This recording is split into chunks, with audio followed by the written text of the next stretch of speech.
This is Gigi Rosenberg, public speaking coach and artist coach, and you're listening to the Inspiration Place podcast. This episode is sponsored by a writer's sketch. It's the art and poetry book by yours truly and also my husband with his poems and my artwork. To order it, go to schulmanart.com/poetry book, and we have some special bonuses for you. It's the Inspiration Place podcast with artist Miriam Schulman. Welcome to the Inspiration Place podcast, an art world insider podcast for artists by an artist, where each week we go behind the scenes to uncover the perspiration and inspiration behind the art. And now, your host, Miriam Schulman. Well, hello, this is your host, artist Miriam Schulman, and you're listening to episode number 52 of the Inspiration Place podcast. I am so thrilled that you're here. Today, we're talking all about how to pitch yourself, whether you're applying for an artist or writer's grant, networking at a party, or maybe you even want to be a guest on a podcast. So in this episode, you'll discover why applying for an artist grant has benefits even if you don't win it, how to talk about yourself and your work, and why collaborating with peers brings you more opportunities, not more competition. Before we get in today's episode, I wanted to tell you about an exciting opportunity that I'm offering podcast listeners to talk to me. So here's the story. Since you're already a listener, if you leave a review over on Apple Podcasts or wherever you listen to your podcast, leave a review there. Take a screenshot of the review and send it over to me and my team, support@theinspirationplace.net. The next 20 people to send me their reviews can arrange to spend 10 minutes talking to me over the phone or over Zoom conference on any topic you want. I've set aside the time. I really want to talk to my listeners, and I can't wait to hear from you. So if you want to leave a review on Apple Podcasts, go to schulmanart.com/iTunes. You can do this on your desktop or on your phone.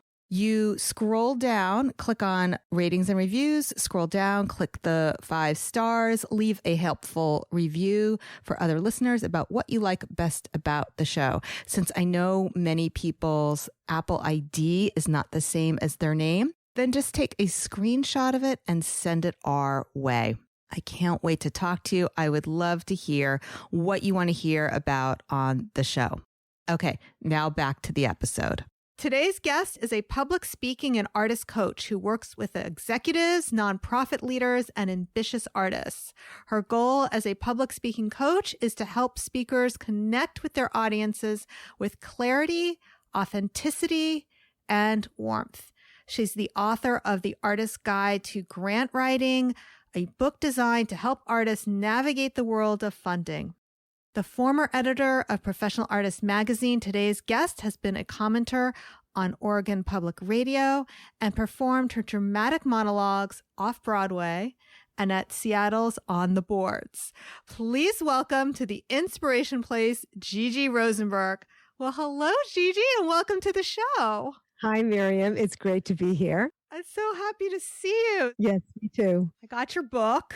And you had just sent me like the little preview chapter, but as soon as I learned that you used to vacation in Wellfleet, I had to get the book because my family goes to Wellfleet every summer. Oh, really? Wow. Well, we were there mostly in the 60s and 70s, so I think we missed you, but it's a beautiful place. We haven't gone there every single year. We have skipped a few years, but like about 15 summers. We like we like to rent a house and swim in the ponds and yes, it's a thing. It's definitely an artist thing. And you mentioned your mom was an artist. Yeah, both my parents were professional visual artists. My mom she made public art, and my father was a painter and an illustrator. That's fantastic. Okay. Yeah. And then you are a multi-talented artist as well. Thank you. I'm a writer and also a solo performer. Wow. I have to also tell our listeners how we met. You were editing Professional Artist magazine. I don't know if actually you remember this, but I had written to you, I had written a letter to the editor. It's not something I do all the time when you first took over, because there was a definite shift in the publication for the better once you took over. Do you know what's going on with Professional Artist Magazine? I actually don't know what the latest is. It was sold to a different owner and it was supposed to keep going, but I actually haven't heard that it has kept going. So I don't think it is, but I don't know what the latest is. Right. I mean, I think even just getting their hands on the contact list is a value for whoever bought the magazine. That's true. I guess so. Yeah. It's too bad. I really liked it. I know it is too bad. You know, I had already been an avid reader of the magazine and I had been following it almost since its inception 30 years ago, because that's when I had graduated college and had dreams of becoming an artist. I met Gigi in person in Portland, which led to my writing for the magazine. It did. Which I don't think you realize that because of writing for the magazine, that is what planted the idea in my head that, oh, it's really fun to be a member of the press. Maybe I'll start a podcast. I didn't realize that. Yeah, That's I didn't think you knew that.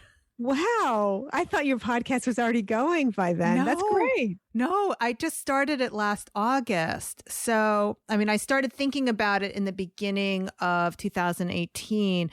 But really what had started me along that path is I was having so much fun interviewing people.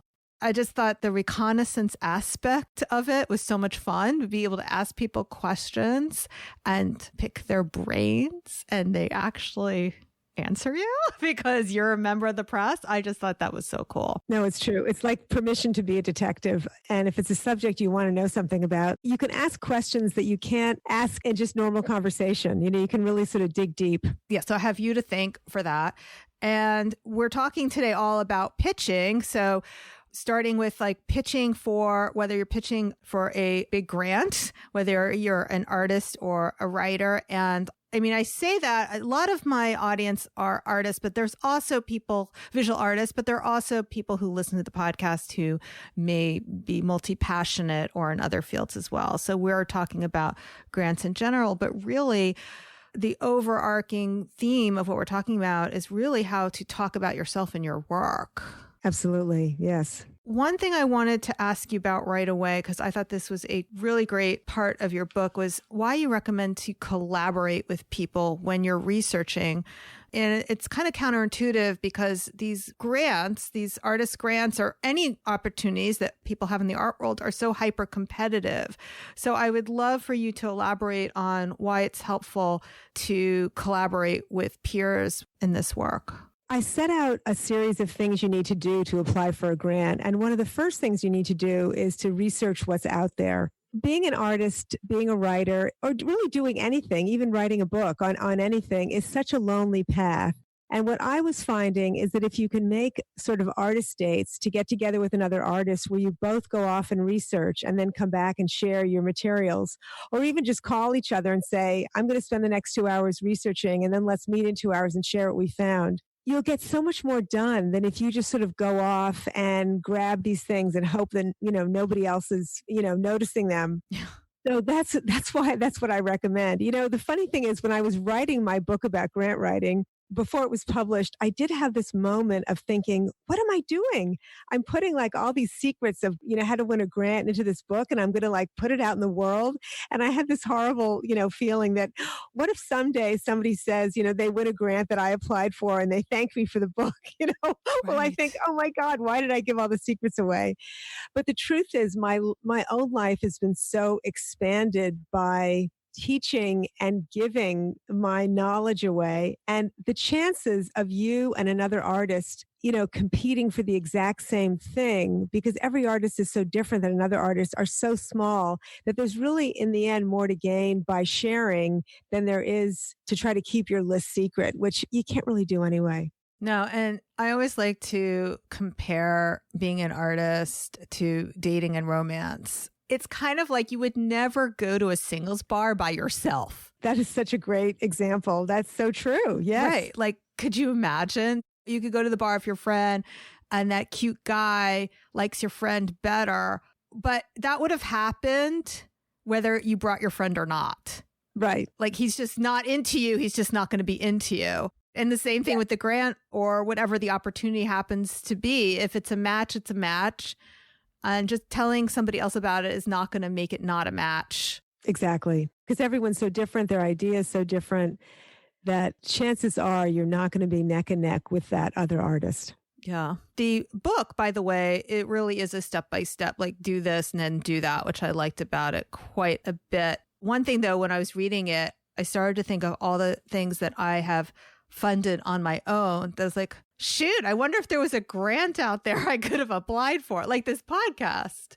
It's not cheap to run a podcast. And I'm basically just using the income from my business to support it. It's like, I wonder if there's a grant out there for that. You know what's interesting is, and what I tell people to do is you have to think ahead of time how much time it's going to take to apply for a grant. Sometimes when you think about that, it's just faster and easier to fundraise another way or to pay for it yourself, you know, because you have to think about what am I going to get out of this? So if it's a very small grant and it's a very long application, and at that moment in your life, you don't happen to need anything else, you don't happen to need the other benefits that are going to come from writing the grant, it might not be worth it. So it just kind of depends. Because, you know, if you put together all the hours it would take researching to find this possible podcast grant, right, and all the hours applying for it, you know, if it's only to make $500, it might not be worth it. You know what I mean? Right. It just depends on so many other factors. One thing that I thought was funny about your book, and I found this is also true in my own life, you were talking about your first grant experience as being when you were on vacation with your family in South Wellfleet. So it was a summer afternoon, hot August afternoon in South Wellfleet. And I have a younger brother and younger sister, and we were all incredibly bored, annoying our parents to no end. So I said to them, if you can give me the money to get some rolls of Super 8 film and loan me the tripod, I will take my brother and sister out of your hair. So they said, sure, go ahead. And why not? I would have done it too. That's cheap babysitting. Exactly. Right. So we made a little animated film. Unfortunately, the tripod didn't quite hold it right. So the frame jumps around a lot, but it didn't matter. It was a multi-day project. And then when I was done with the film, the last frame said, this film made possible by a grant from Marvin and Lillian Rosenberg, who were my parents. So, I was 14. And even then I had this idea that, well, first of all, you thank the funders, but also that art costs money. And sometimes you need to fundraise to find that money. Yeah. I had a funding experience early on too. And it's funny how I kind of forgot all about it until I picked up your book when I was in college. So I was not a visual arts major. I majored in art history and engineering. And I had a ton of drawings and I decided I wanted to put on an art show, but I wasn't part of the visual arts major. First, I went to the engineering department and I asked them permission to mount the show in their lobby. Of course, there's a little bit of drama after I mounted the show because nobody knew that these were all going to be nude art in this very conservative college in New England. But anyway, I also funded the show by going to my friends who were in fraternities and sororities because I knew they had a budget for that. You know, one fraternity provided the reception, another one paid for something else. And I just went around campus and asked for money for various things that needed to be paid for. So it's interesting how there's things that we do when we're young and we don't have fear. And then we forget about that later. Absolutely. That's such a great idea. But what's interesting about that story is your focus was on the show and making the show. And I'm sure when you asked them for money, you explained what they were participating in. Yeah. And the other thing about it, and I'm not sure if this was a good thing or a bad thing, I really wasn't trying to monetize my art. I didn't put price tags on anything. Somebody came to me, says, I want to buy it. How much? I had to make up a price. I had no idea. It really hadn't even occurred to me that anybody would want to buy the arts because I hadn't reached that developmental stage in my mind with what my art was about, but it was important for me to show it. Yeah. And that was really what it was about. So I guess that also took away some of that fear with my asking, where some people, when they know they're putting on a show that's going to be for profit, that may be an inhibitor to them. I'm not saying that it should be, but that wasn't there for me just because it hadn't even really occurred to me. Yeah, sometimes you can't do everything at once, Right. It's a big deal just to show my art. So back then. Yeah, huge. That's great. It's because I wasn't thinking about in terms of like I'm asking people to fund me in order to support a career, but there's nothing wrong with that. Right. Absolutely. So let's talk about, in general, what I liked about the whole applying for an artist grant process, how it's really similar to pitching yourself in any situation. And you talk a lot about how you really tailor.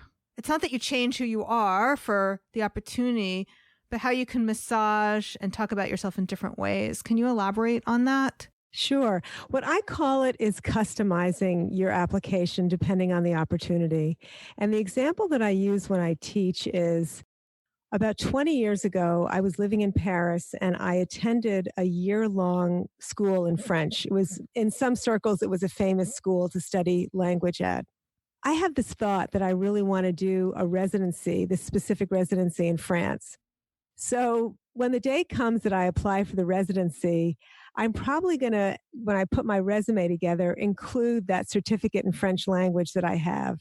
Now, it hasn't been on my resume for years, but when I apply for that residency, it's going to go on there. And it's not because that little one addition is going to make the difference. They're going to go, oh, she has a certificate that's 20 years old from this, Right. French language school. Right.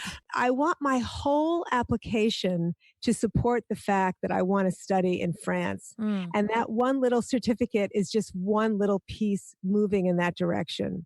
So I'm not making it up. I actually did get it, but that's an example of how you might start to customize your application, because you want the person reading your application to feel like you are the artist they've been waiting for to walk through the door. Like your opportunity is really going to be a game changer. It's the absolute right next thing for you to do. People that have money or have an opportunity, they're trying to find the person whose art and life sort of depends on that opportunity because they want it to have the biggest impact. So that's one example of how you would customize an application. So that's why, like, if you were applying to a grant artist residency in Italy, that would be left off, even though that might be an interesting fact about you. Exactly. Or, if being international was important to that residency, maybe I would leave that thing on. But, so it just sort of depends on, you kind of have to suss out what you think is going to be important to the people reading the application. Now, you recently were in Italy. Was that an artist residency or is that a personal? Tell me about that. No. So my husband teaches, he's a professor at a college that does a lot of semester abroad programs. And that college often sends professors and their families with the students. So he and I were in Siena, Italy with 25 students. We weren't living with them. They all did homestays. So we got to move there and live there and work from there for 3 months. And this is the second time we've done it. The last time we did it was about 13 years ago. That's fantastic because I've been following all your gorgeous Insta envy pictures. Yeah, it was Insta-worthy pictures. Yes, it was a great experience living in some place and really getting to know it in a way that's pretty impossible when you're a tourist. Fantastic. I also want to talk about briefly, I have not applied for any artist grants since that college experience, but I have sat on the other side of the table. In my community, there's a group of women, and I believe this is an organization that's modeled after other organizations in other parts of the country. We call ourselves Impact, like that word impact reminded me. Instead of us sitting around having a fundraiser and trying to decide what appetizer to serve and what the theme of the fundraiser should be, in order to join this group, you actually have to start off contributing $1,000. And the mission is that, so we're actually up to 300 people in my local community, is now what to do with that $300,000. So we actually review grant proposals for different organizations. So it's very interesting to be on the other side of that table and understanding that whole process of like what people are looking for. And the people who are reading applications are not necessarily the ones who know the jargon in the industry, which I can see that being an issue also with artists, like knowing how to talk about yourself and your art in a way that is relatable to somebody who's reading the application who may not know anything about glass fusion, acrylic pour art, or whatever it happens to be. Absolutely. I mean, the best school you can go to is to sit on a panel reviewing applications. That's how I got into this. I did that and I was just shocked at how artists most of them could not explain in a cogent way what they wanted, why they wanted it, why it was going to make a difference. Yeah. And the charities that grant proposals we read, they're not all artist grants. In fact, very few of them are. I mean, we mostly deal with organizations looking for money, nonprofits looking for money. There are a few arts organizations. But even then, it was like, they assume you have knowledge of something. And this particular year, my job was actually to meet with the nonprofits who met that first hurdle. Like we get the letters of intent and then we narrow down the pool. And I met with a group of them to say, hey, this is what your application's missing. This is what we don't understand. If you want to make it to the next stage, this is what you need to change. What is important that Gigi teaches when you're working with artists and also in her book is that's why it's so important to collaborate, because you really need to have somebody else look at that application to see what's missing. Absolutely, because it's really impossible to read your own application and think about what's missing because you know your artwork inside and out. But somebody else, I recommend both artists and non-artists look at it. Because the non-artist will pick out things like jargon that they just don't understand. Yeah. And the artist actually can help. They can help in their own way too. You definitely need to have a couple of different people read your application along the way. Because, sometimes you forget to put the date of the exhibit, that you're trying to get funded or, just very simple stuff because the date. It's stuff like that. And having an outside reviewer is just so worth it. And I want to circle back to something more general, because there may be a lot of people who are listening. Maybe they're curious about these artist grants, but we're really talking about how to talk about yourself in your work. So it could be a formal process that you're applying for an artist or writer grant. But even when you're just talking about yourself in an elevator pitch, you really have to tailor what you say to whoever you're talking to. Now, sometimes what people ask me is, how do I know who I'm talking to, especially if there's someone that I'm just meeting? So what I teach in my elevator pitch class is how to come up with several different versions of your elevator pitch that are also different lengths. And once you get to know it well enough, you can have them in your back pocket. So you have the little one, and then you just sort of, as you say, what you are and what you do, then you sort of watch for the person's reaction. Then you can sort of, well, am I going to talk about my teaching, or am I going to talk about my prints, or am I going to talk about my next show coming up? And chances are one of those things is going to match whoever you're talking to. Maybe they've got kids and they want to enroll in your classes, or maybe they want to take classes, or maybe they're a collector, or maybe they love giraffes, or whatever it is. So you'll have sort of a very long elevator pitch. But then once you get experienced and comfortable using it, you'll be able to take little pieces of it and patch it together in a conversational way so that your elevator pitch turns into a conversation about your art and, where your art kind of meets wherever they are. People say the elevator pitch. I like to refer to it as your high school reunion story. That's a great, right? Like, what are you going to say when somebody says, "What are you up to, Miriam?" And if I say I'm an artist, that's not actually a good conversation starter. It's just too vague. People have different images of what that means. But if I say, oh, I have a podcast, like right now, that's my hot button conversation starter. That's great. Yeah.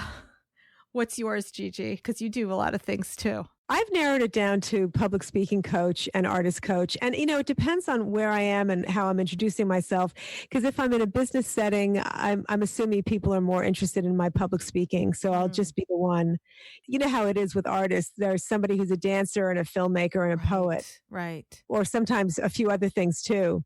So I encourage them to come really whittle it down to 2 things, 3 at the absolute most, or just come up with a couple of different elevator pitches, one for your dancer self, one for your painter self, and one for your poet self. So you'll just be using those in different ways, depending on who you're with and where you are. Like I said, I do similar things. So if I'm meeting with people who also have an online business, but not necessarily artists, then I lean into I have an online art class site and I have a podcast. Whereas somebody else, I might just be talking about, I'm a painter. And usually I try to put the word professional painter in there because everybody has a grandma who paints, right? Right. Absolutely. So just try to like distinguish myself. Do you have in your teaching class like a framework for coming up with that elevator pitch? I do. I made a little workbook because what I love to do is take something that feels impossible and to break it down into the absolute most baby steps there are. And I also teach this in an online class and also in an in-person class that I do in Portland. And so I break it down so that you're basically asking yourself a bunch of different questions. And it starts with the most easy one, like, what's my name? And then what do I make? What's my process? But like very, very specifically. So for example, there's a paper artist I know, and she has a very interesting process, and the way she makes paper is super cool. So her process is pretty involved, and there's a lot of good material there that she could put into an elevator pitch, where with a writer, they might not have such a interesting process. It might be, well, I sit down and I pick up my pen. Yeah. So, but I ask so many questions that no matter what kind of artist you are, there's going to be some answers. You just narrow your material down. Then you've got that. And then you start to weave these little pieces together into a story that sort of like makes sense, has a beginning, a middle, and an end. But you do it in such little pieces that it's never overwhelming. That's fantastic. All right. So if you want to work with Gigi, either developing your elevator pitch or applying for artist grant, or perhaps you have a big talk coming up, you can go to her website, gigirosenberg.com. You can also grab her book, The Artist's Guide to Grant Writing. I've posted a link to that as well as her website in the show notes. So everything for today's show is at schulmanart.com/52. And just a quick reminder that I post all the books of my guests and the books I'm reading at schulmanart.com/book club. All right, Gigi, do you have any last words for my listeners before we call this podcast complete? Sometimes people feel frustrated and maybe even a little bit annoyed that they have to write about or describe their art. But what I find is the process of doing it, sort of forcing yourself to articulate what you make and why you make it, actually helps you when you get back to the studio. You come up with the idea for the series, or you realize there is a theme that helps you deepen the work that you're doing. I understand, and I feel the same way sometimes. That, why do I have to write about it? I just want to make it. But the writing about it and the articulating it can actually help you make better art. And then you can repurpose everything. So Absolutely. Maybe you didn't get the grant, but now you've used it for your press release for that show that you figured out how to fund yourself, or your blog post or your social media posts, or even if it's, the description for your website or a better bio. Yes. So it's never, ever wasted doing all the promotional writing, whether it's for the grant or for so many other things. Absolutely. Fantastic. Okay. Well, thanks so much again for joining us today. Thank you. It was great. Now, to wrap this all up, I just want to remind everybody to make sure you're subscribed to my podcast. Although I do send out notices through email and also through my Facebook Messenger notifications. The very best way to get the podcast is through your device. So it's easy if you have an Apple device because you can just hit the purple subscribe button. But I am on Spotify and Stitcher and all those other places, or Google Play if you have an Android. That way, the episode will be sent straight to your phone and you can listen to it on the go. Now, if you're feeling extra loving, I'd really appreciate it if you left a review over on iTunes. And if you drop your Instagram handle into the review, I'll be sure to give you a shout out over on Instagram. Thank you so much for joining me here today. I will see you the same time, same place next week. Make it a great one. Bye for now.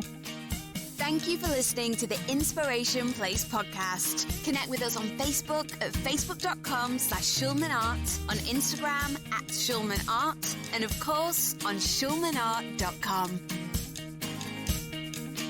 The writer sketch, you can actually order the book, either a Kindle version or you can order the paperback version directly from me on my website.